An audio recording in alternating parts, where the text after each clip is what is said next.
Jordan trying to shake off Starks. Oh, what a move! LeBron James with no regard for human life. Final seconds. Bryant for the win. Iverson against Gill. The crowd on its feet. Allen for the win. Welcome to the Sneaker History Podcast. What's going on, everybody? Welcome back to another episode of the Sneaker History Podcast. I'm your host, Mike, and since I'm running a solo show, you know what it is, guys. It's a Coffee Time Kicks episode, and, well, welcome to 2026. New Year's here, and I had to start the year off with the bang. I have someone who is true to the sneaker game and probably has seen every facet from ins and outs, from the business side to the design side, energy side, a lot of things, and I'm super happy, super excited to have her here, and that is the great Jazerai Allen-Lord. Jazz, how you doing today? Oh man, I'm good. Thanks so much for having me. We've been following each other for a long time. This is fun. Yeah, no, definitely have, and I love seeing the things you've been doing, things you contribute to the sneaker community, and I mean, we had to make it happen, so I'm glad that you got to be my first show of the year, so thank you so much for that. Man, no problem. Yeah, so if you guys watch the show, you listen to the show, you know the first thing we like to do is our traditional rocking and copping. So rocking what you've been wearing lately, copping something you recently got or something on the radar. So Jazz, what you got? What's on foot lately? Okay. I know that box. My 005. Oh my God. They're so comfortable. Love it. The only thing is they make my feet look so big, and I have to size up a little bit. John says they're like a little bit tight, so I look a half, but he's like, no, it's 7. So I have a 7, and I'm so small already that it makes my feet so big. Something that I copped recently. I don't know if this counts, but I got it on the Sneakers app, so it should count. It counts. I love it. Um, Ooh, the Go Domes. That do they actually have like kind of that faux hair on it? yeah, they're playing. I like that pair. Oh, I loved these, and then I slept too long, so I missed the drop, and I had to chase around the internet to find it, so. Such a good pair. I mean, perfect for the weather. I live in Texas, so I don't get to enjoy things like that so often, but I would find a way to throw those on in any kind of cooler weather. I have to up my winter collection because I'm from California, but I live on the East Coast, and not everything wearing every, which ironically after years I'm still struggling with. But here we are. Hey, you're making it happen. You took the steps. You're getting the stuff in the collection. So, I mean, hey, nothing wrong with that. And it got a big shout out to the homie John Geiger, because I love that shoe. That was one of my top 10 sneakers of the year, the 005. He really knocked it out of the park with that one. So shout out to John as well. But guys, we're here for Jazz. We're here to talk about all things Jazerai and what she, again, contributes to, things that she's learned along the way, the knowledge that she imparts on the younger sneaker community looking to make it in this industry. I mean, Jazz, you've done a little bit of everything. You started writing for Kicks on Fire, to now running your own. Oh, go ahead. But that was a regular person. I could do culture. Yeah. Jazz, you able to hear me? I'm sorry, Nick, if you listen to this part, probably gotta edit this out. Are you able to hear me okay? You faded out just a little bit. I was like, dang it, that's what you said, some of what you said. I can hear you. Maybe it's because I don't have there. Can you hear me better now? There we go. That sounded a lot clearer. Okay. Perfect. If you don't mind, could you repeat exactly what you said? 'Cause I want to make sure I don't short you on anything that was there. No, I just wanted to clarify that I come from the culture, because that's a big conversation I see online of these people that are in positions, they don't come, they're not from the culture. But it's no, I started as somebody who came from a skateboarder who came into sneakers through skate shoes like Etnies, Osiris, and DVS, and Nike SB. Yeah. So my dad was into Jordans heavy, and I wore Jordans, but I was heavy, and skate shoes were more so my thing. No, that's perfect. Yeah, that was actually, so I want to dive into that with you, because again, I know people will say, "Oh, okay, here's resume," but where did it come from? You answered that question. You're you read my mind, which is perfect. So, and that's something we had kind of discussed a little bit on Twitter or X, whatever people want to call it, the skateboarding side of things, because I grew up skateboarding. I'm absolutely terrible at it, but I'm trying to get back into it. A 36-year-old with my 11-year-old, because he's gotten into it now. So skate culture is something that's been important in my life, and it's clearly important to yours as well. what was that first shoe? Was it a skate shoe that you got your hands on, or what was that first shoe? Well, the first shoe I like lusted after was like a Chuck Taylor because my mom was like a single mom and she was buying me like Payless shoes and like off-brand shoes. So a Chuck Taylor was like, oh, like all the cool kids, obviously coming from the West Coast, had like real Chucks, and like so that was like the first shoe that I was like, I gotta have that. But the first shoe I spent my own money on was the Jordan 11 I. Okay. But Underrated shoe. yeah. So and then I spun the block like years later, maybe like 2004, 2005, and I bought them from my resale shop, Rosewood in San Diego. Nice. That's, again, one of those underrated shoes. I love the Jordan 11 IE. I think, honestly, they age better than a regular Jordan 11 because of the lack of patent leather. But it's one of those shoes, it's like, you have to put it on to really find an appreciation for it because it's the normal 11 just kind of overshadows it so much. That's really cool. That's one of those, like you said, the first one you got with your own money. That's super dope. Now, coming from the culture, loving sneakers, loving the fashion, loving the things that involve sneakers, what was it like when you when you were given that ability to write for Kicks on Fire? Because again, not just an industry person, just like, hey, someone put me here, I have to write. What did that mean, being able to talk about something you actually like positively loved in a professional aspect? I didn't appreciate it for what it was back then, for sure, because it was something for fun. Yeah. Like I was working at the Girl Scouts in marketing, and I had seven was a newborn. Yeah, I used to work with kids and like doing a lot of like community based work, which like speaks a lot to the projects I take now, I think. But yeah, 7 was a newborn at the time. And so when I was approached to do it, it was like, do you want to do it? Yeah. And you want to write about sneakers? And I was like, do I want to do the thing I'm already doing for free? I was writing about them on Tumblr and on MySpace. Like, Old Tumblr. and so I was like, yeah, of course, like, absolutely. You're going to pay me to do the thing I love to do for free. And so I started, and I didn't understand. It's only been until as time has gone by and like recently, because a lot of the people I started with have had really big moments recently, like Don and like Nigel, Yeah.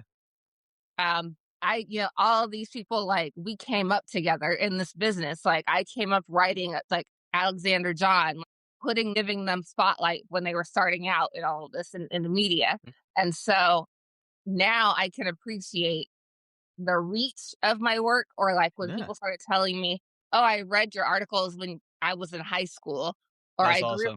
I grew up reading your articles. And it's like, oh my gosh, like now the kids that read me are like in the community having opinions. It's like, that part is always that's like gives me scope into the perspective of what I've done. Yeah, and just having that staying power, because we know sneakers is so like turn and burn sometimes, Well, also because people in sneakers, and this bothers me so much, is like they only think about one entry point of how they can participate.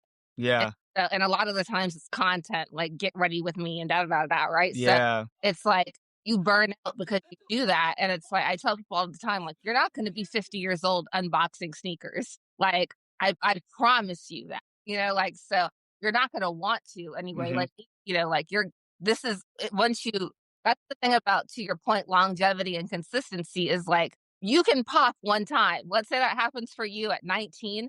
Now you have to like keep that up until you retire if this is who you want to be. And like, what does that look like as it shifts and as you grow? Like, how do you grow with it, 100%. I know it's crazy. It's something I really think about a lot, doing not only the podcast side of things, but doing the YouTube, the Instagram. It's like, it is definitely cool to unbox and like break down sneakers. I think unboxing and reviewing, I feel like it can be very different, because if you're going down to real storytelling, really talking about the method of construction, things like that, I like that, because we're actually doing something, providing a value to the community out there.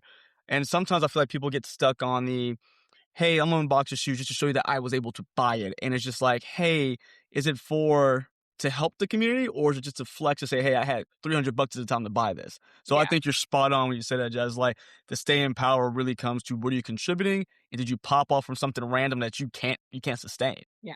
And like today, I'm not like I did the influencer thing for a while, but like I'm 44 years old. Like, you're not calling me for a campaign, like unless like you want you're speaking to a mom or something, like you're not calling me to be the face of your campaign at this point of my career. And so now I like unbox it's interesting that you say, like, are you just trying to show me that you had the money to buy it? Because I think that maybe my unboxings on Instagram can be perceived that way. But for me, it's more so like to show that I'm still in the game. Like, I'm still a consumer, and and here's my taste level. Because a lot of people are interested in that. They want to know, like, Definitely. what are you buying? What clothes are you buying? What handbags are you buying? Like, they want to know even down to like, what mouthwash or, they want to know, like, they want to know everything. Like, what glasses are you buying? Like, all of these types of things. And so I unbox things, but I'm not giving you a story, like, or I'm definitely not making content, like when I did influencer work, I would hire people to do that piece of it. Cause I tweeted today, God didn't create me to edit videos. Like, that's not my, my superpower. Yeah, not the fun part. I tell you that. I love recording. I love like the idea of planning, but when you sit behind a computer to edit, I'm like, is it over yet? Are we done with this part? I hate filming it. It's like, I mean, when I'm in conversation, I love it. But like myself, like I have 10 pairs of shoes that I have to put on the internet. And it's like, now I'm thinking like, do I really need to put them on the internet? Like, yeah, because I want I want my brand clients to know that I'm still active, in this part of the business, because it matters to my clients. Like, are you tapped in, Oh, yeah, definitely. And I think, see, something to add on to what I said earlier, I think it also depends on intent. Like, what is your intent? Like you said, you're staying active for your brand, your business. Hey, I'm still, for lack of better words, I'm still on the streets. My ears to the ground. I know what's going on. And it's for a purpose. There's a purpose behind it. So I think there's so many different levels to it. And it just depends what's your mindset, what is your end goal. And for what you're doing and how you're doing it makes perfect sense. It's like, hey, I'm working with XYZ clients. I'm still a part of this. It's not fading out. I'm not just moving over to the side. No, I'm still very acclimated to I'm not those people that goes home at 5:00 and like doesn't read the sneaker news. There you go. That's the best, simplest way to put it. I'm still looking in these blogs. I'm still talking about the news, figuring out what's happening in the sneaker community online, and that's the best way to do it. I mean, I feel like that's something out on social platforms so I could see who's next and like kind of where am I putting my investment in for? Because again, I'm old and a big conversation. You're not old, Jazz. 44 is not old. Don't do that. a big conversation in the BFF before, because I think most people know I had a stroke last year. Before, like when I came back to the first board meeting, they were like, "Yeah, like we really need to start thinking about who's next and like who's going to be the next us." Like, there's probably, I would say, 30-ish people 30-ish Black people in footwear that really do a lot. Like, they not only are they like leadership of the BFF, but they like sit in prominent positions at brands and they work together and they network and they share resources, and so I'm one of those people. And so it's like, when we're all gone, when the Dwayne Edwards, like when we're all gone, then like what happens next? And is there a toolbox, or like, are we picking out individuals that we think could carry this flag, right? And so then I came back from the stroke. They were just like, oh my gosh, like we were already thinking this, and now like basically, bitch, you almost died, and now like this is a real thing. Like this was something that was like theoretical, but like now, oh no, now it's like a real thing. Like, what are we gonna do? And so I think about that a lot when it comes to women's storytelling. Yeah, and just the fact that there are so many facets of women, and especially women in sneakers, that like you can't just have one hero voice, like, and that's typically what they've given us is like Melody or Sophia Chang, and then Melody Asani, Aleli May. They want to give you like one hero, and it's like there's so many different facets of women, and also a lot of women that I think like gender neutrality has become like a very big, or unisex sizing has become like Yeah. big also, because it's like a lot of women are inspired by men. So we shop by style, not all the time. Like, and a lot of men are inspired by women because, as you know, many women in sneakers know, like we put that shit on. And so it's like, Hey, you do. you know, Yeah. a lot of men are inspired by that. And Yeah. so it's trying, like, there should be many different faces, if you will, of sneaker culture, just like there are of men. Like Hmm. there are so many different men that you can aspire to be in, Yeah. you know, in sneaker culture. Yeah. And I mean, I agree with it wholeheartedly. It's one of those things like I feel we need to have balance for both sides. I mean, it's when I look at like my wife, she wasn't a sneaker collector like when we got married, but now we spend more and more years together. I'm trying to rub off on her and she's loving a lot of different things out there. And for someone who's not a sneakerhead, but still maybe wants to just kind of look and see, okay, well, what's out there, gives her that ability to, again, more voices, something she can relate to more. I think that would be awesome. Also, along with my son, I have 3 daughters. They're younger, um, where they're not quite into the sneakers. The oldest of the 3, who's 4, gonna be 5 this year, got her first pair of Dunks, and she picked them out herself. It was like beeline in the store. I want those. Didn't say a word. I was like, oh, all right.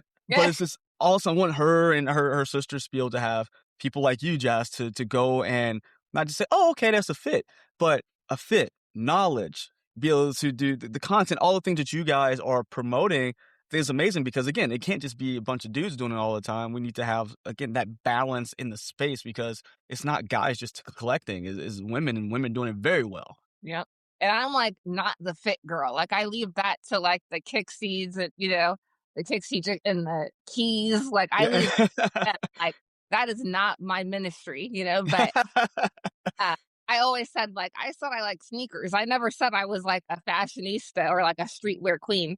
I feel that. Takara, I feel that. Takara to her, like Takara is the girl that can put it all on, you know. So like, um, definitely not my ministry, but I think that it is important to have, like, for me, it was like, okay, well, I wanted to, when I was leaving Kicks on Fire, I wanted to figure out like, what do I do next? Like, what Mhm. other opportunities are available? And I could really only look at Melody because Melody had the nails going and she Yeah. had the apparel and she had other partnerships. Like, she wasn't just doing sneaker content or like Yeah. fit pics, you know? And so I was like, oh, she's an entrepreneur. And I know Vashti, and like back then it was like, okay, but Vashti's like a DJ. Like, I don't want to be like a forward facing person, you know? Yeah. So I think for me, it was important to represent not just to young women, but Mm. to young Black people in general, that like there are so many opportunities on the backside of sneakers that create the stuff that you see online. And Yeah. I like to speak a lot to what those roles are and what those opportunities are, and educate on the agency space. And because a Yeah. lot of people don't know that, they think like Nike puts out everything, they don't know about Wyden, you know. So Yeah. No, it's and that's just, super I like super Oh, to go ahead, be go ahead. in that space of like educating about the different opportunities. Yeah, and I said that's super helpful to know because, when I first, I mean, of course, love of sneakers from a kid, but as I got older, trying to figure out, hey, where's my space in this? First thing you do is go look at Nike.com careers or Adidas.com careers. And God knows how many jobs we've all applied for and millions of people applying. It's just like, hey, well, it's really disheartening because a lot of times you can't get into these spaces. But for what you're doing, Jazz, and, with your fellow members of the BFF, I think is awesome because, I know something that you're passionate about, something you spend your time mentoring, you know, Black individuals who are looking to get into space. And like you said, give them that insight. It's not just the brands. What about agencies or maybe putting, but checking out who's next in the content space, who's providing something. I think that's something that's amazing because they don't share that. Like it's always, hey, if you don't get the door at Nike, what you gonna do? It's like, well, now we know there's more. And I wanted to, when I was just kind of prepping for the episode, it's like something I wanted to really commend you on is that a lot of people get to a certain point, certain stature, certain notoriety that they're done. It's not next man up. They're kind of like, when I'm done, y'all figure it out. And you being able to sit and mentor folks and really, interact because that's something a lot of people just want sometimes, just kind of that validation not for, oh, the sneaker's dope, but validation like, hey, am I going the right way when it comes to my content or, my path? I think that is something that speaks volumes to who you are, Jazz, and really what you provide to the community. Thank you. That's my whole business is about is like kind of, I was like, okay, well, what am I going to do now? And Mhm. everybody was like, you got to start a business. And I'm like, okay. And so when I did, it was like, okay, well, I want to bring people again. Like, I'm not talented at everything. And I'm not going to shoot everything. I'm not going to build everything. I'm not going to design everything. But I want to have oversight and Mhm. creative and art direction over everything that comes out of my shop. And like, have it be to what the brands would consider a level of excellence. So like Yeah. everything that comes out.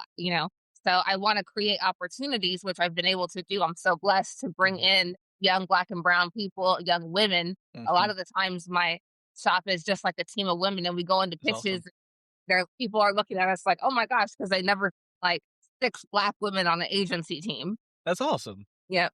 So, yeah, we go, that's kind of what the business for me Mhm. was like about like, okay, now that I've mentored all these people or like given direction or opportunities, like how can I kind of put it all in one place Yeah. and also give them their first opportunity at working with the brand? Mhm. So, as you're looking at these individuals to mentor, what for those listening, trying to figure their way out in the space, what are you looking for, Jazz, when it comes to that person? You say, you know what, I want maybe want to mentor them, or somebody you could say who, quote unquote, next up. What was that thing or things? Yeah. I think that's what a lot of people have commended me on or labeled me like as like the, like who's up next, like having a Mhm. good radar for that. Excuse me. And for me, when I'm looking around, it's like, especially in the content creation space, like Mhm. whose production level is, up there. Yeah. And two, like who is, um, like doing the business, when you're approaching me and, um, how we're interacting and how, For sure. all those things, like the business of it, like, do you have that under control? Are you confident? And 'cause that's a whole other thing, Oh yeah. you have to believe in yourself. You want me to believe in you. You don't even believe in you. Which, what are we gonna do here? Um, and so I think that those are the things I'm looking at, when I Mhm. see inconsistency, Mhm. that like and like variety, like not Yeah. just the same thing all the time. Definitely. But Yeah. when it comes to people that like, I never have looked at somebody and said, I want to mentor them. But I think that I've seen people and said, like, okay, well, we smooth out those edges a little bit. You might have something special there. Yeah. Um, those people often find me. And Makes so it's sense. like, okay, well, they'll be in my DMs and they'll say, hey, like, this is where I'm at. Like, I don't know. Like, sometimes I know them and a lot of times I don't. Mm. But I'll say, okay, yeah, I've seen your content and I've seen what you do. And I think you do have something special going on there. And so, yeah, let's sit down and talk. And like, Okay. a lot of them are like, okay, do you want me to pay a fee? And it's like, no, I don't. There's a ton of those services where it's like, No. people like me is like, oh, we can sign up for a $75 call or whatever. It's like, for me, it's not about the money. Yeah. It's like wanting to make sure that more people that look like us are in the rooms when I'm Mhm. walking into the room Yeah. so that it's not a shock when you see six Black women in the pitch, you know? Yeah. It's like make it par for the course. That should be normal.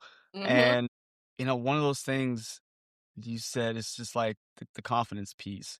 I think that is super important as people are trying to be, front facing. I mean, everyone has a phone now. The reason I say phone is because these cameras are as good as some of the expensive cameras out there. So you can throw your face up on there and you can talk. I think Yep. confidence is a big thing. Believe what you say and a variety as well, because as I know people have certain like brand loyalties and things like that, but I think it's very important to widen the scope to say, hey, look, there's a lot of things out there, a lot of ways I can talk about it. Don't pigeonhole yourself because all it does, I feel like it hurts you in the long run, which I think you could agree upon as well. But with that, feel like in not only do they have to have those qualities you mentioned, some things I noticed is like and I'm trying to find the best way to say this. Cause I hate the arguing amongst each other that we see a lot in the social spaces because I think everybody is so dang talented in their own right that if they could just come together, I feel like you said, seeing six Black women and more Black people in general, brown people in general in these boardrooms, I think it would happen more because we have the power because a lot of us are, you know, very consistent voices, very intelligent voices. Just I think the battle for the top spot gets from friendly competition to, all right, let's chill out now. I think that is also like the things that people are arguing about online, like, you know, very lowbrow, like things that don't matter in the grand scheme Yes, of sneaker culture and the sneaker industry. It's like these things don't even matter. So what are we really doing here? Um, exactly.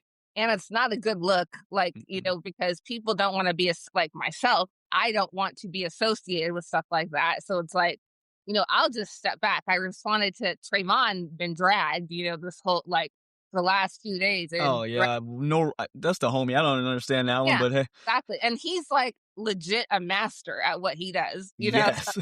and he don't just do it in sneakers, like, you know, Hmm. the NBA. He dominated NBA Twitter, if you will, like Yeah, that. And like I think that people don't understand the business of it and like, you know, that's why I said like how people are engaging with you. yeah, It's like I responded to his tweet and I was like, that's why I don't even get involved in the and I exit quickly. Like when it starts to get like that, it's and I think with sneakers, it's very emotional because mhm. we have a. I mean, obviously, how many of us have bedrooms that look like this? You know, Yeah, it's like we have a problem, but it's okay. It's yeah, a problem we love. we have emotional. We have an emotional tie to the shoes, and so we're already like hyped up. You know, when we're Yeah. in the conversation, and then a lot of the times people get personal when Mhm. they're like, you know, a lot of it is like your fit is trash. Like, and you know, it's like, for me, like, I don't care. Like, you tell me my fit is trash, like, I'm going on about my day. But a lot of people can't they take that as, like, somebody told them they were stupid or, like, you know, like, the dumbest Yeah, person they ever met. And so they get to going back and forth on the personal insults, and then it's not about sneakers anymore. yeah. And so that's where we lose it, but it's not just, like, bad for the community and the culture, it's, like, bad for business, you Mhm. know? So and that's to your point why you say a lot of people get to a place and they're just like, I'm good. It's like, Yeah. yeah, because they don't, I understand it now. Is like, I'm not Mhm. putting my livelihood, like, I don't do this for fun. You know, Right? like, this is my real life business and how I'm putting my kid through college, you know, how I Mhm. raised my children for 20 years. So I'm not letting you play around with that because you don't like Yeah, what I have on today, or you don't, you know, whatever the situation is. yeah. Um, I'm going on about my business, and so because it's like, this is my real life, it's not just not that I'm not just somebody that collects, but it's like, it affects me in a lot Yeah. There's bigger. more ramifications for you. It's Yeah, like, I still love this. I love being a part of the community, but you're not gonna mess up my livelihood, like you say, yeah, for nonsense because someone got Twitter fingers today, you know? exactly. If somebody don't like me today, like, you will be Yeah. blocked, like, I'm very liberal with the block button. Oh, I'm gonna protect that peace. That block button is a protect the peace button because guess Yeah, what? I got a wife and 4 kids, and I'm trying to make this into something. If you don't like me, it's, "Hey, I got you." Not everyone's gonna like me, but I understand. Move mhm. on. But it's a walking resume. I think that's what we have now that we didn't have, what, let's call it 20 years ago. This space, these accesses to platforms that we can do all this by ourselves. We can, even though it is strenuous and it's not fun at sometimes, we can be a one man, woman production crew. And I think a lot of times, when people ask me about how do you get your work out there, I'm like, well, I keep working, and that's something you, you know very well. Like, you keep working. Everything we do is a walking, breathing, living resume, from the videos to perspectives we put out. And I think that's something that I hope that more people can understand, because like you said, consistency, keep working, keep getting better, because those things, people will see them. The right people will see them at the right time. I know people want to this kind of microwave mentality of like, I want it now. They see people go viral for the wrong things, and they try to, like, I want to go viral. I want to get picked up by this brand. I want this contract, this brand deal. It takes time. I mean, I personally, 5 years or, well, 6 years now into uh, everything, and it's like, I've definitely made headway, but I know there's way more I can do and way more I'm working on still. Just the patience factor, I think, is lost. And how do you feel about that? You know, Jazz, from your time, from your start to now, your belief on just kind of the biding your time but working in that process. What is your, I guess, your advice on that for people? I think it's important to remember that, like we talked about earlier, you're not gonna be doing the same thing. Hmm. So always understanding, like, I always like to look at like what am I going to do in 5 minutes and in 5 months and in 5 years? Mm, Like, what does it look like in each of those intervals? And if it's, and then how am I going to parlay it into the next thing? Like, how yeah. am I this to set up what's next? And for me, I wasn't thinking that when I was like, I just like when I was at Kicks on Fire, I was just like helping him build the business and like Yeah. having fun, Yeah. like, okay, now when I became a single mom, I was like, okay, you're going to have to do something now, like more realistic than just writing these articles. And, how are you going to use all this to parlay it into something, the next thing? Yeah. And it really, like that time really helped me in the seating, like Yeah. everybody, like, they kept seating me when I left media. So I was able to like create content, Yeah. had those relationships, because I think Trayvon said on Twitter, like, people seed people, brands don't seed people. So, like, Biggest fact ever. and this business is very incestuous. People move around, they don't leave. Mm-hmm. So it's like, yeah, you might have been at Nike, but now you're at Adidas. Like, you're going to keep seeding me wherever you are because that's the relationship that we have. Exactly. And so I was able to create content, which like parlayed into an influencer Mhm. moment. And then I had my shoe deal. But I was doing strategy work at that time. And so I was working with Oh, Reebok on like their retail strategy. yeah. And like what we talked about before, that like people shop by style heroes Mm-hmm. and not necessarily by gender. And so I was having strategic conversations with the C-suite about that. And then they were like, well, why don't you do a pack? And I was like, And it was never my uh, dream. I never thought, oh, I wish I had my own shoe. Like, I was not one of those kids. Like, so it was just like, no, like, I don't know if I could do a whole pack. Like, but I was also like, like my persona is not, I don't think like is sellable as like a whole pack. So what if I was like, I'll do it if you allow me to bring in like to do it in a different way. Mhm. Like I want to bring 4 other women in that have different personalities on the Yeah. back end of the business, and so we can represent like all these ways that women are working in the business and stylish, and like you can Mhm. have all those things, and so they were like, okay, that's fine. But I was working with them on a strategic engagement when Yeah. Oh, also, I didn't know. I was gonna ask you that capacity because when your Reebok came out, I didn't know if it was again, like I said, on the influencer side of things or how that came about. So that's awesome. I didn't realize that your opinion was so valued. They're like, hey, go ahead, just go in there, get in the kitchen, cook it up, Jazz, and it sold out. Like your shoe, people are still looking for that shoe. From what I've seen in like the different spaces and just the different places I run into, because Reebok's one of my brands I love to go to. Have a great relationship with them. I love the shoe since I was a kid, so it just works. But I remember when your shoe came out, it was like they were out there. So I mean, first of all, that's an amazing feat to have that just kind of under the belt. Yeah, and I think it's even better that it's not in the aftermarket. Like the people Mhm. that bought it, they really wanted it They for their kept collection, it, yeah. and they're wearing them, and so that to me means a lot. But yeah, it was. I was working at an agency, Mhm. and I brought in Reebok as a client at the agency, Okay. and then they brought me in for strategic consultations on the women's aspect of Mhm. and also on their brand positioning and on their retail strategy, like because they were having a lot of difficulty with the fitness. Like Mm. Reebok is supposed to be the fitness based part of it, and when they were brother sister with Adidas Mhm. was sport, and so it was Yeah. like, what does fitness mean? And so it was like trying to understand, even amongst the stakeholders in the room, they all had a different definition of what fitness was. And so it's like Got you. we all got to first come together on what is fitness, and like so that Mhm. it can be defined through the brand. Yeah. Because some people thought fitness was like CrossFit, for example, and some Yeah. people thought fitness was like I run marathons, and then people Yeah. were like, okay, what about yoga, and what about these like personal things that I do, is that fitness? And like, how do you convey that like in your Mhm. retail space and in your offerings? And like, what does that mean? Yeah. And so, yeah, I was working with them in that capacity. Okay. Well, were you there when they were still sponsoring CrossFit? No, Oh, okay. Okay. I know it they was had a like moment they there for were a minute. doing like transition. Got you. Okay. Got you. Got you. 'Cause I know they were, like you said, they were kind of looking for that identity at that point, and they had that for a while. Um, But now, I mean, I feel like Reebok has definitely still some more work to do, but I feel like they've definitely really been making a mark again in Yeah.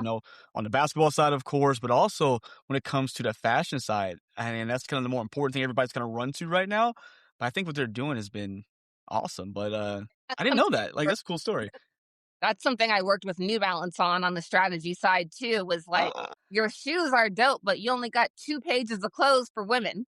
oh, are you serious? I didn't realize that. I mean, clearly, I've never just go check it out. Only 2 pages? Well, back then, like Yeah, they're doing a much better job now, but yeah, like back then it's like, okay, what am I gonna, you have to have more, you want me to shop here for the yeah, full look, you need to have more offerings. for sure. And Yeah. outside of like leggings, like more like things for women. Yeah, and that was always seemed like the brand's go-tos, like, for women is like and that was I feel like for everybody for a while, just got some T-shirts, here's some leggings. Yep. T-shirts are pink, maybe some white ones. It's like, I don't think anybody wants that, but you go to websites now, I love going to, like, um, Nike, for example. I've always loved the ACG and SB line, and seeing what they have is unisex now, like the baggy pants, the really cool graphic shirts, the, was it Gorp Core type stuff they have. It's for everybody now. They're not pigeonholing women into just the same old. And again, people like you coming in to say, hey, you guys are doing it wrong. This is what they actually want because women don't just want the same thing. I think that's what the biggest issue was. They don't want just the same things. They want some of the cool stuff the men have and, some of their And own cool that things. that right there was like an insight to them. Like when and this was like 5 or 6 years ago, and I'm telling Reebok like I was inspired by Allen Iverson in like that was my style hero growing up. So Yeah, like you women are not always inspired by other women's fashion, and yeah. like it was a mind fuck for them that like women shop men's first a lot of Mhm. the times. Okay. We're like, what? And I'm like, yeah, because we want like this is men's, like, it's like this. And so now a lot of the brands are offering a women's offering, but Yeah. a lot of us have shot men's first. And like skating, and when I was in skate culture heavy, when I was actually skating, Mhm. that's why I would buy the boys clothes because they were Yeah. baggier, and I'd have to use the shoelaces from like a lot of the trends or the crop tops. So, these trends came from us like modernizing boys clothes in order Yeah. to work for us, and in sports. Yeah, no, definitely. And so I read an article that or write up they did on you in Essence, and I guess a few years back. Mhm. And one of the things was that you got a lot when you were a kid. You got a lot of hand me downs from an older cousin, a boy. Yep. And was that kind of where that? I mean, again, it's probably not something you thought about as a kid because it's like, oh, clothes and put them on. But did that kind of push your fashion sense a certain way? Yeah, and I think I just tweeted this the other day with a picture of me in like little boys' clothes, but yes, it was my mom's best friend's son, my god brother, and we were born like 9 months apart, and so Okay. she was giving my mom his old stuff, the shoes and the clothes and everything, and so I was wearing his old stuff.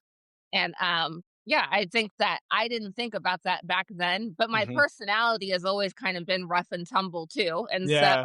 I think that like I wasn't thinking that, but a few weeks ago, and it's like random things because I had brain surgery that are like Hmm. coming back to me. And that's one of them of like, oh yeah, I can see how like I've been this way my whole life. Or like little picture, I have like a Mr. T punching bag. It's Oh, like, oh yeah, I've been this way. Or I tweeted the other day, like I realized I never had Barbie or like, like these Barbies in a dream house. Like that was not, yeah. I had Ninja Turtles Hey, there you go. and like little wrestling figures, and so Yeah. like, okay, well, I've been this way my whole life. That's awesome though. And I love that because again, it's just like it just proves the point that not everyone's just cookie cutter. It's like everyone has these different experiences, which means and that really brings in their particular again fashion sense on what what they want to wear, how they like it. So I think that's something that is super, super important. And I think my mom, when I see pictures of my mom in the 80s and 90s, You hear me? Oh, you're talking, but I can't hear you. I can't hear you. Nope. Hold on. Give me 1 second. 1 second. I know what happened. My door's open now. Okay. It is still one more day before kids go back to school, so they all bombarded me. I'm like, oh no, not yet. Yeah. No, that's the you saw the little blinking light, so that's my bad, Nick. You can edit that out. No, what were you saying? I'm sorry about that. I don't recall. Yeah. So when it comes to, like you said, you didn't have Barbies, you played Ninja Turtles and things like that. It really gets to, again, this individual, again, a style that people come from different backgrounds. It's like, we want this, we want that. But looking, from your business true to size, seems like that is really what you were, the strategist role that you're providing to these different brands you're working with. How do you assess that when you go in? Is it, hey, I see what you guys are working with now, plus a bunch of meetings? What does your process look like when it comes to helping these brands out? Oh my God. A long strategic process, but it starts with the discovery meetings and the like, what are you struggling with? What Yeah. the problems are in these small focus groups. But the biggest thing is that a lot of the brands don't have cross-sectional teams. And so what I saw as a big problem was that marketing's working with marketing, like PR is working with PR, but like nobody's talking to each other. And so design is working, but design is not talking to marketing. And so it's like, okay, well, you need a cross-sectional team so that the product keeps the through line and like it makes sense at the end of it. Because I remember one time I was brought in to work on a product launch, and the shoe was like a number and a letter, like 52-8 or something like that. Like, and I was like, okay, what does this mean? And then they were like, we don't know. And I'm like, what do you mean you don't know? Like, and then I'm like, what does the H stand for? And they're like, I don't know. And I'm like, okay, well, why is it called? Like, how did we get here? And so it's like those types of things is like, everybody, you need to be in communication in all sections of the pipeline so that the product makes sense on the through end. And so I would, we have like individual team meetings first, and then we build a cross-sectional team, like one person from every one of those teams. And then that is like core group. And then we meet, and I give them homework and questions, to think about and to answer and take all that back. And then I hire a research company to kind of look into some things that I'm thinking of, like where are the trends here and what get some additional data and statistics on. And then kind of compile all of that into a deck that we hand off after like 8 weeks. Well, cool. So there, you guys have, like I said, there's a whole strategy put together with this to make sure that you're getting that right need. I guess when it's all said and done, what does a win look like for you? Are you guys looking at sales numbers, looking at interactions? What does that look like for you, Jess? It depends on what the project is, but something like that, like just an overall general strategy, is seeing that like it's hitting on every time something is accomplished. So people are responding to it. So I think, well, a few years ago we did the New York City Marathon with New Balance. We did mile 16, which is typically the area of the marathon where runners fall out and they have ambulances there. Oh, dang. Mile 16 is like like where things get really tough, like in the race, I guess. And so New Balance's sponsorship was like having some type of activation there that would empower them to keep going. Excuse me. And so they were like, okay, well, what do you think we should do? And that's the thing, that's the strategy part, right? And I think that people, again, like in the community, don't understand, like, I normally just sell that. Like, you want me to actually do it, that's another fee, like that's production. Like, those are two different things, and so a lot of times people want to just they think that that's all, like, okay, I'll write the strategy and I'll produce it. It's like, typically that's not how it works in this business. But so I tell them, okay, well, I think we should do like a Beyonce moment there, like a home, or like a homecoming, like a HBCU homecoming moment there. Okay. Yeah. And I think that will really invigorate the runners. And so for me, it's like, okay, well, when they're very excited about it, it's like, okay, that's the first one, because they're not going to edit anything or try to like water me down. Yeah. And like when they kind of just hand it over, that's another win, because it's like, okay, now you trust me to execute it. And so they, a lot of times they bring us in because it's, you know, that process is called checking the fit. So it's like we check the fit to make sure that the whole thing is true to size for the right audience, for the right product, and the right message for the right audience, and like all of everything fits together. Yeah. And so the big win though is when we're out there, and we're, I have Corey Towns DJing, because I'm like, who do I know back then that's like is gonna get it lit? And Corey, I was like, it'll be Corey. And who's been telling me that they want to get into like branded projects. Oh, there And you go. Corey was one of them, and I known Corey forever. So I was like, I'm gonna call Corey. And so Corey actually musically programmed a kind of entire little moment, a little set or with the musical acts that we had. So I Yeah. also brought in Brooklyn United, which is a young Black boys drumming program in Oh, cool. Brooklyn. And then I can't remember what the girls' names were, but there was the dancers were from Harlem. Okay. And so yeah, it was like I brought in a brass band that was a women of color samba band. Oh, And so, dope.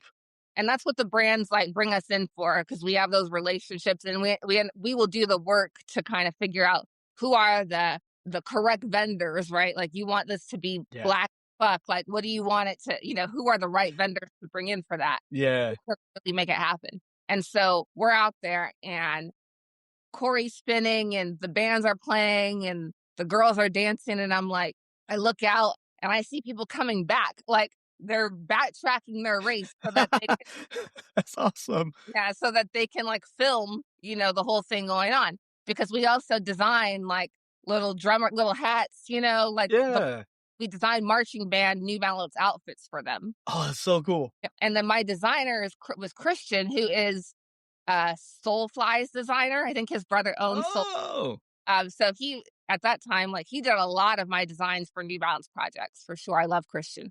But so he made the whole thing, and then we designed the drums with the stickers on them and everything. And so it was I'll send you some photos. So like, Yeah, it's like no stone unturned here. I love it. and so you see people backtracking so they could film, and then there's a dude who is running the race. He has only one leg.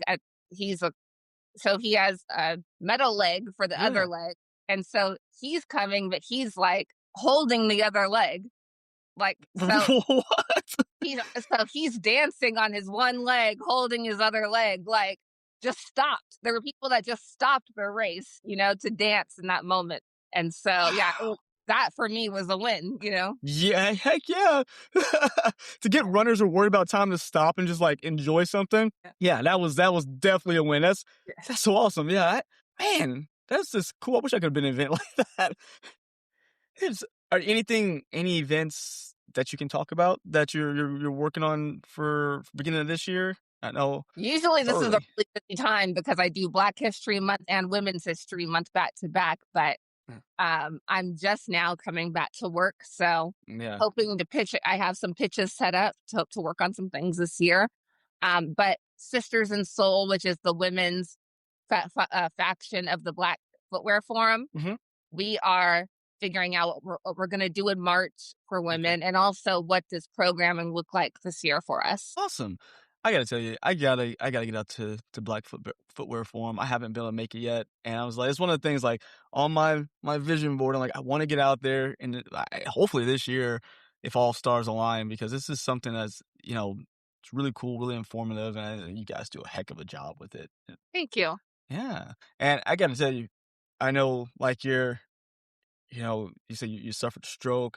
Be able to come back at this capacity, Jazz, that is absolutely, sneakers aside, that is a heck of a comeback. That takes some resiliency. That takes work. And again, outside of the things you have done, just that feat alone, gotta give you a hand clap on that, because God knows that's not hard. That's not easy to bounce back from. It's been a long year, and my hand still does not, like, I can't type or write with this hand. Mhm. I can only do small movements, but like, I'm not going to be able to come back and be hands-on in my production process because I can't carry boxes and stuff like that. So I think, like, I will say that about the year before I had the stroke, my boyfriend was telling me, like, you should really think about building out a team that could, like, and for you not to be like overseeing everything, because you should be like, not, you know, as the founder of the business, you shouldn't have to be like worried about these smaller things. But like, I love to have my hands in everything. Right. And so he was telling me, and like, I was praying on it, because it's like, you know, I need to pray on it to like step away from it. Yes, ma'am. And then I had the stroke, and thank God when I had the stroke, I had a team in place. Like, I had just kind of built a team. And so Latisse, who was managing the project for me, shout out to her, because she pretty much took over my business, because I was like, it randomly happened in the middle of producing a year of Adidas Legacy.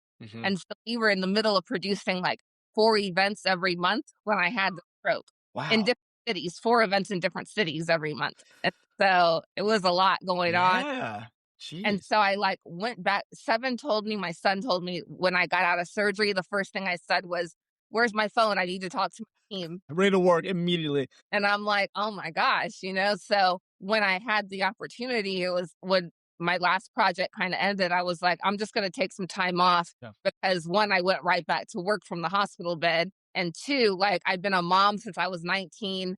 I've been going hard all this time. I've never had a break. Like, I'm going to give myself a few months off to just like try to really rest and be able to have the strength to come back and figure out my whole life looks different now. Like, what am I going to do on this side of it? Yeah. What does my business look like on this side of it? So, yeah. Oh, definitely, and rest is well deserved. You know, from everything, and it helps you put things in perspective too. Like you said, you probably have a whole new lens on how some of these things work and how they look, and you know yourself better as well, just from all that. So, Not it can, only that, like my capabilities, like I'm legit disabled now. So it's like, yeah, right, yeah. okay, excuse me. Oh So no, I you're have okay. to figure out how it's gonna look now. You know, like, no, I can't fly by myself. So it's like, how am I gonna, somebody else is gonna have to go for me. Like, Yeah.